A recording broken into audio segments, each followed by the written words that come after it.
My name is Rebekah Hickok, and I play flute and piccolo in the Northern Tier Symphony Orchestra. So just to tell you a little bit about myself, I was born and raised in Iowa.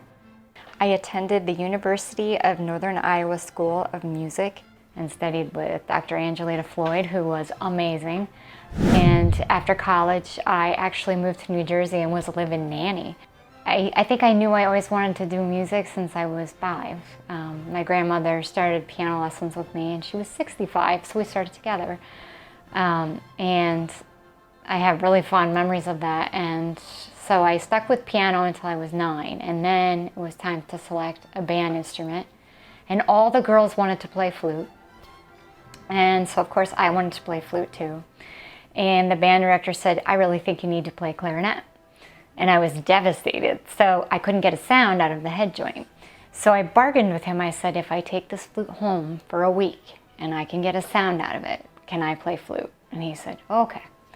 So I made myself dizzy all week long, and I worked, and so I came in and I got a sound out of it, and the rest is history. I fell in love with the flute, and piano's my secondary, and I still play, but it's more for fun. I was very fortunate to have a lot of musical influences. I think we got the creativity from my mom. My grandmother then took me further, and I would say my most current one would be Maestro Helmsy.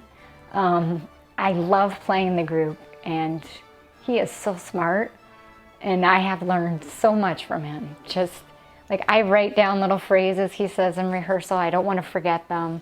He's just so insightful and so intuitive, and you could tell he really loves what he does and he cares about it. My name is Robert Helmsy, and I'm the music director and the president of the Northern Tier Symphony Orchestra, and also the co-founder along with my wife Colleen.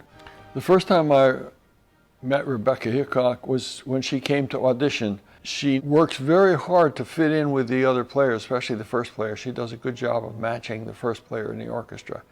Obviously, they have to be able to play very well on their own in order to be able to change their own playing to fit somebody else's. And she's been able to do that very well. They get along very well, and they sound very good together. I think Rebekah's strengths as a flute player are she plays really well in tune. We always match perfectly. And usually she's second when I'm playing first, and she'll match whatever I do. She's right with me. It's great. Sometimes she'll sing along with the parts before we start, so she really knows the music. She enjoys it. She also generally helps out in a lot of ways. She's taking attendance for us. She's keeping track of personnel. All these things that go on behind the scenes of an orchestra that nobody knows about that are so important, and the conductor cannot do all of them, unfortunately. I mean, there's too many things that need to be done. Rebekah brings an effervescent attitude and personality to the orchestra. While I was in college back in 1997, I had a lung just spontaneously collapse for no reason.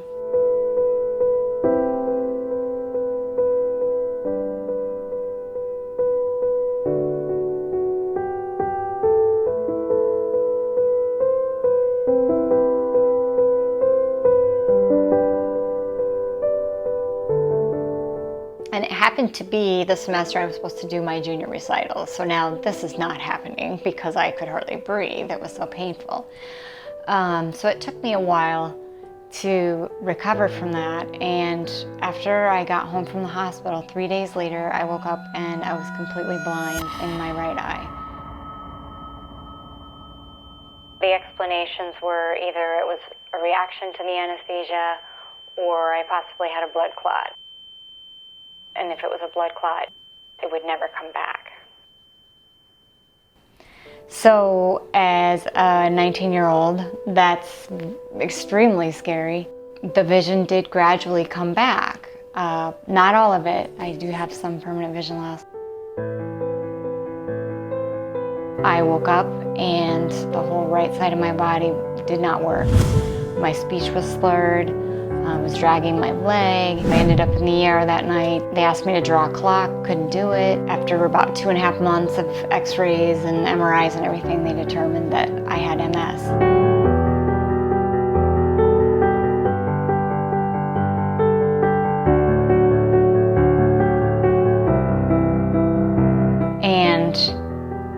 That was devastating, and I started these injections, which were not fun. Gave me flu-like symptoms every time I did them, and I did them for 11 years. I got really discouraged, and the flute was on the shelf for 3 years. I just thought, I'm never going to be able to play again, and when is this going to happen again? And it was a very depressing time because music was so important to me. They know that my hands have been affected by it, and they're never going to be the same. They don't work as fast as they used to.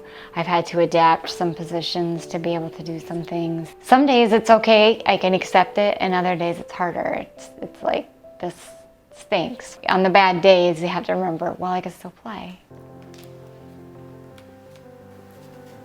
When I practice, I typically try to keep a practice log, and I will set goals for the week. I'll try to determine how much time I want to spend on scales and warm-ups. I try to get in 2 hours a day if I can, but some weeks I'll have a very bad day in terms of my MS, and there's some limitations, and so I will just play as much as I can until I need to stop.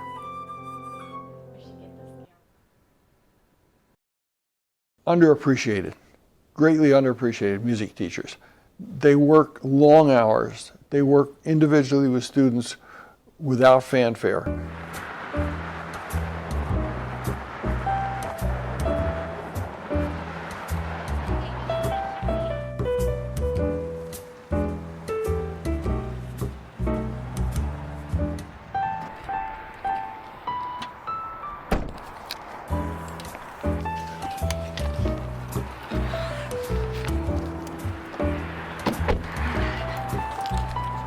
I'm sort of an unorthodox teacher.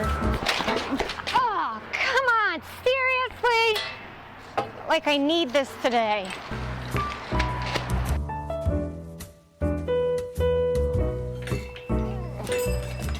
Hey, Pete. My current day job is I work down in Tunkhannock. I work for a music store, and I teach students down there. So I teach piano, and then I also teach flute down there.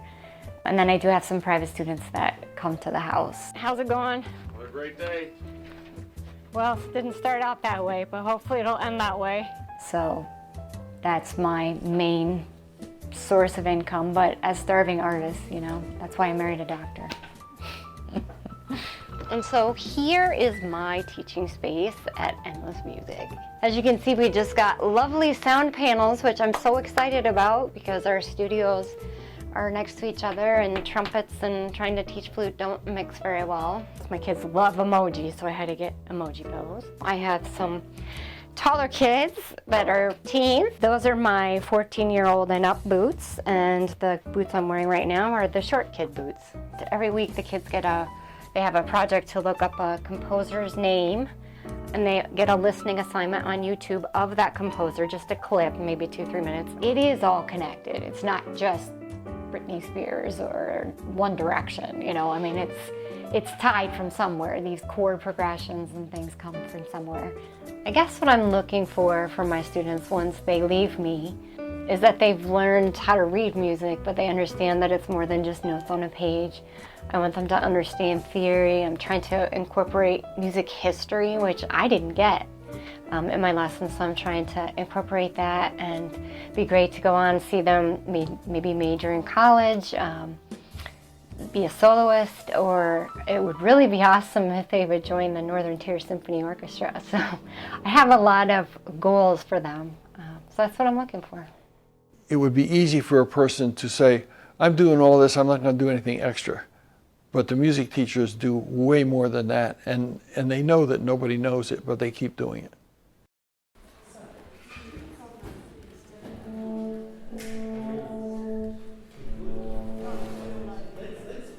If I thought about what I would like to see happen for the Northern Tier in the next 5 years, I would love to see more community support, because it's so rare to have a group of this caliber in a rural area. There isn't anything else in this area. And the players that are in the group are very talented. To be able to find people that are local that can share their gift with the community is a wonderful experience. I just really would want it to grow. I really, really love this group. I want it to grow. It's a community orchestra, but we try to run it musically as though it were a professional orchestra as much as we can. It's the best group I've ever played with. I don't feel competition. I feel that people are there to help each other and support each other, and we just want to have the best performance that we can. This is serious stuff, and it's also very eclectic. It's not something that a person around here would know, and so we're exposing them to things that they wouldn't normally be exposed to. My goal in conducting and in teaching has always been to try to engender the same feelings that I've had for music in the people that I meet on an everyday basis, in school, etc. Nobody taught me how to appreciate classical music. And so I've been trying, by getting music into these towns so people can actually hear an orchestra. Little kids can come, and when the trumpet plays loud, they go, oh, wow, you know, or when they see the violins playing really fast, you know, going up and down, and they hear this wonderful sound. They know how it came about, and they may want to go and take lessons and maybe get the children to feel the same way about music that I did and still do.